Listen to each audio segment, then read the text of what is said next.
हिंदी की कक्षा में नौवीं के छात्र छात्राओं का स्वागत है।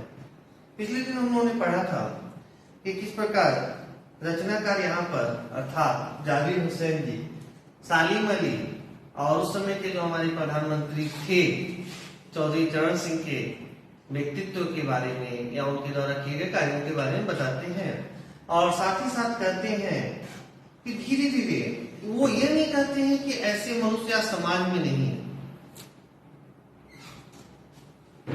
उनका कहना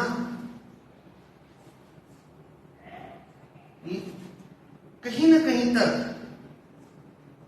यह सही है, नहीं का संदर्भ के परिप्रेक्ष्य में अगर आप देखिए तब कि ऐसे मनुष्य बिरले मिल रहे हैं, माने बहुत ही कम मिलते हैं। इसलिए उन्होंने यहाँ पे नहीं शब्द का प्रयोग किया। मैंने आप लोगों से कहा था कि ऐसा नहीं है कि समाज में अच्छे लोग नहीं है। कक्षा 8वीं में भी आप लोगों ने एक कहानी पढ़ी थी या एक रचना पढ़ा था जिसमें बताया गया है कि ऐसे बहुत सारे लोग हैं जो अच्छे हैं। अगर आप बस की यात्रा जो पाठ आप लोगों ने पूर्व की कक्षा में पढ़ी उस घटना को याद कीजिए। क्या करता वो उधर से जो लोग हैं उनके लिए कुछ खाने पीने की सामग्री और छोटे बच्चों के लिए दूध लेकर आता है, तो क्या उसकी अच्छा ही नहीं है। दूसरी घटना उसको आप लोग याद कीजिए। टिकट काउंटर पे बैठा हुआ व्यक्ति क्या करते हैं, रचनाकार को पैसा वापस करने के लिए दौड़ कर जाता है, उन्हें बुलाकर उनके पैसे वापस करते हैं। तो ये सारी घटनाएं जो है किसकी है, अच्छे लोगों की है। लेकिन क्या है, वर्तमान में स्थितियां जो है बद से बदतर की तरफ अग्रसर हो रही है। जो अच्छे लोग हैं वो भी अच्छे कार्य नहीं कर पा रहे हैं, सामाजिक कार्य नहीं कर पा रहे हैं। कहीं ना कहीं अगर हम रचनाकार के दृष्टिकोण से सोचें तो हो सकता है कि उन्होंने इसलिए नहीं शब्द का प्रयोग किया। तो ये पिछली कक्षा में उसके अलावा विस्तार से चर्चा उन्होंने की थी इस गद्यांश पे। आगे पढ़ते हैं कि सालिम अली ने अपनी आत्मकथा का नाम रखा था फॉल ऑफ डिस्पेयर। मुझे याद आ गया, D.H. लॉरेंस की मौत के बाद लोगों ने उनकी पत्नी फ्रीडा लॉरेंस से अनुरोध किया था कि वह अपने पति के बारे में कुछ लिखे। जब D.H. लॉरेंस की जब मृत्यु हो जाती है, वो भी पक्षी प्रेमी थे, तो उनकी पत्नी से इस घटना का उल्लेख करते हुए मैंने कक्षा समाप्त की थी। कहे थे कि अगली कक्षा में हम लोग इस पर चर्चा करेंगे ताकि आप लोग इस पाठ को पढ़ें और यह जानने की कोशिश करें कि क्यों उनकी धर्मपत्नी लॉरेंस ने ऐसा कहा था, फ्रीडा लॉरेंस ने ऐसा क्यों कहा था। तो देखिए, कई बार स्थितियां ऐसी होती हैं कि देखिए माता पिता हो, भाई बहन हो, सगे संबंधी हो, रिश्तेदार हो, कई बार क्या होता है बच्चे हो या बड़े हो, बूढ़े हो, कई बार अपने परिवार से कोई चीजें साझा नहीं कर पाते हैं, जिसको अंग्रेजी में हम लोग कहते हैं शेयर नहीं कर पाते हैं। अपने मन की बातें कई बार वो नहीं बता पाते हैं अपने परिवार के सदस्यों को, लेकिन क्या होता है अपने मित्र को बताते हैं या सखा को बताते हैं, जो भी करो, मित्र, सखा, दोस्त, जो भी करो, अगर आप उनको बताते हैं। क्यों उनको बताते हैं, उनसे अपनी बातों को क्यों साझा करते हैं?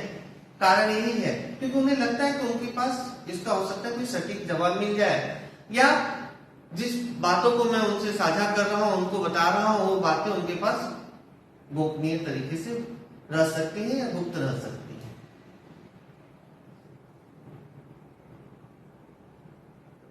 ये है विश्वास। तो इसीलिए यहां पे फ्रीडा लॉरेंस को भी यह विश्वास था कि उनका अधिकांश समय तो पशु पक्षियों की देखरेख में ही बीतता था, उनके साथ ही बीतता था। तो इसीलिए वो कहती हैं कि जितना मेरे पति के बारे में वो अच्छा बता पाएंगी उतना मैं नहीं बता पाऊंगा। तो इसीलिए वो क्या कहती हैं, फ्रीडा चाहती तो ढेर सारी बातें लॉरेंस के बारे में लिख सकती थी, बहुत सारी बातें बता सकते थे, बहुत व्याख्यान कर सकते थे, लेकिन वो क्या कहती है, लेकिन उसने कहा मेरे लिए लॉरेंस के बारे में कुछ लिखना असंभव सा है, क्योंकि उनके द्वारा किए गए कार्य ही इतने महत्वपूर्ण थे। क्या लिखेंगे हम लोग बताइए ना, 2 पंक्तियां याद कीजिए। किसी कवि को 2 पंक्तियां याद कीजिए, जहां पे कवि कहते हैं सात समंद की मसी करो, लेखनी सब बनराई, धरती सब कागज करो, हरि गुण लिखा न जाए। बोलते हैं ना, 7 समुद्र के जल को अगर हम लोग स्याही बनाने, स्याही के रूप में प्रयोग करें, मसी, लेखनी सब बनराई, अगर जंगल की लकड़ियों को, वनों की लकड़ियों को अगर काट के हम, पहले तो लोग उससे लिखते थे ना, कलम बना लें, और पूरे धरती को कागज समझ ले, माने पूरी धरती को एक कागज के रूप में हम देखें। कभी कहते हैं भक्त भी है वो, हरि गुण लिखा न जाए, माने हरि के गुणों को, उनकी अच्छाइयों का व्याख्यान नहीं किया सकता, लिखा नहीं जा सकता। तो कई बार जो अच्छे लोग होते हैं उनके लिए क्या बोल सकते हैं, बहुत अच्छे हैं, या उनके ये गुण बहुत अच्छे, लेकिन क्या है, क्या शब्दों में उसकी व्याख्या की जा सकती है? इसलिए वो कहते हैं कि मेरे लिए असंभव सा है, संभव नहीं है।